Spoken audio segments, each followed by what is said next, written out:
বিমান কবে নিয়ে যাবি আমারে? শেখ সাহেবের আবার এখান দিয়ে ডায়াবেটিস বাড়ি গেছে। আমি হঠাৎ করে কোথায় থেকে কোথায় চলে যাই নিজেও জানি না। দুপুরে খাওয়া দাওয়া করে ঘুমাইছি, ঘুম থেকে উঠতে না উঠতে বলতেছে জিদ্দা। চলে আসলাম এখন জিদ্দা, আছি আরব মহল।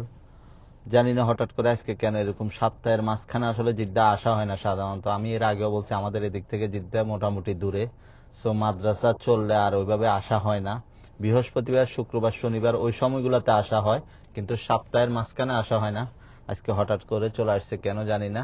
ওনাদেরকে আরব মহল নামাই দিছি, এরপরে আমাকে আরেক জায়গায় লোকেশন দিছে। এখন যাচ্ছি ওই জায়গায়, ওইখানে একটা তলবি আছে, ওইটা রিসিভ করব। আসলাম চশমার দোকানে নাকি অর্ডার আছে, জানি না রেডি হয়েছে কিনা। আস্তে আস্তে মোবাইলে অর্ডার দিছে, এতক্ষণ হয়ে যাওয়ার কথা, দেখা যাক। আদা স্যার, রিসিভ করা শেষ, চলে যাচ্ছি আবার আরব মহল। দেখি ওইখান থেকে আবার কই যাওয়া লাগে, নাকি আল্লাহর রহমতে বাসায় যাইতে পারি। এই সময় ভালো লাগে না, সকালে মাদ্রাসা, আবার এখন লং টাইম জার্নি করা।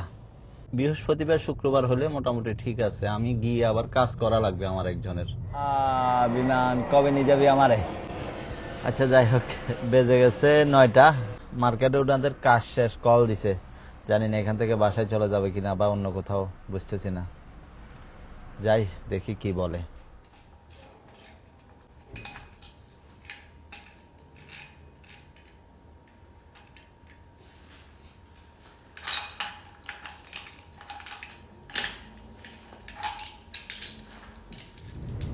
জিদ্দা থেকে এসে শেখ সাহেবকে নিয়ে বের হওয়া লাগছে। শেখ সাহেবের আবার এখান দিয়ে ডায়াবেটিস বাড়ি গেছে। এখন সবার আগে শেখ সাহেবকে আসির খাওয়ানো লাগবে, এরপরে শেখ সাহেবকে খাওয়ানো লাগবে। দুপুরে নাকি খায়নি, এই জন্য সমস্যা হয়ে গেছে। আর আমি আস্তে আস্তে একটু লেট হয়ে গেছে। জিদ্দা গেছে সুপার মার্কেট থেকে রুগীকে একটা জুস নিয়ে দিই, জুস খাইলে ভালো লাগবে। এরপরে রুগীর বাজারগুলো করে নেব। 10 রিয়ালের তেল ফুরায়নি, গাড়িতে তেল নাই। শেখ সাহেবের খানাটা রিসিভ করে নি, শর্মা অর্ডার দেওয়া আছে, জাস্ট রিসিভ করব। বেচারা অসুস্থ হয়ে গেছে। শেখ সাহেবকে খাওয়াই ঠান্ডা করলাম, এখন রওনা বাসার দিকে।